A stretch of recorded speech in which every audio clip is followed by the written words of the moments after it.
introduction internationally about your company? Yes, JA Solar is one of the largest cell manufacturers in the world. We started off, we were IPO'd in 2007, and now we have around 3 gigawatts of cell manufacturing capacity online and around 1.2 gigawatts of solar modules. So our cell capacity represents about 15% of the total worldwide demand in 2011. And as I was researching, JA Solar apparently it was rated #1 throughout 2000 and 2011 for best solar industry companies within the industry. And what do you think is the key to that success? Well, JA has, in the solar industry, there are two main things. Is cost. Number one is cost, having competitive costs.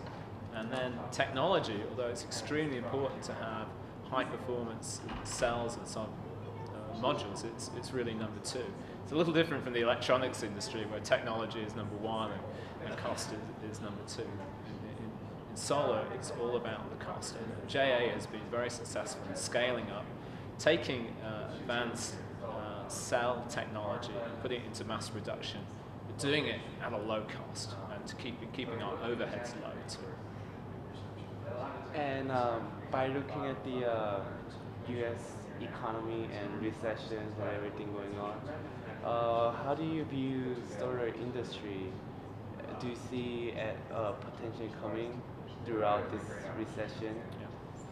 Well, it's interesting. We know the U.S. economy is not doing very well, but the solar installations in the United States in 2011 will be double that of 2010. So this is an industry that's doing actually very well, and there are not many industries in the States which have doubled in size in the current environment. And yet we're still at a very early stage. We're very optimistic about the long-term opportunities for solar in the United States.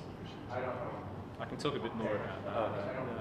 I mean, there are really several factors. Number one is the United States, and particularly where we are here today in Nevada, have fantastic solar insolation.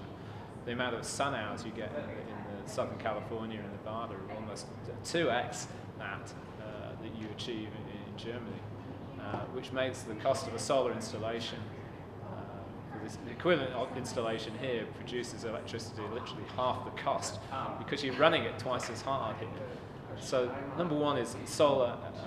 The US has fantastic solar resources. Number two, the US has, I would say, had a very practical and sustainable incentive scheme. It hasn't been overly expensive on the ratepayers or taxpayers as the European schemes. And now it's a very exciting time. Just literally in the last 6 months, we're getting to points now where the cost of a solar installation, the solar electricity it generates, really haven't reached that magical grid parity number. And the grid parity definition is really how does it compare with the long-term contract price of a gas-fired power station. And that can be achieved now in this region. So it really means that you can go solar with all the benefits of carbon footprint reduction, the benefits of predictability and cost. And you can do all that with a lower cost than you can on a conventional gas-fired power station. So that's really exciting. We're a very exciting, I think, inflection point in the industry today.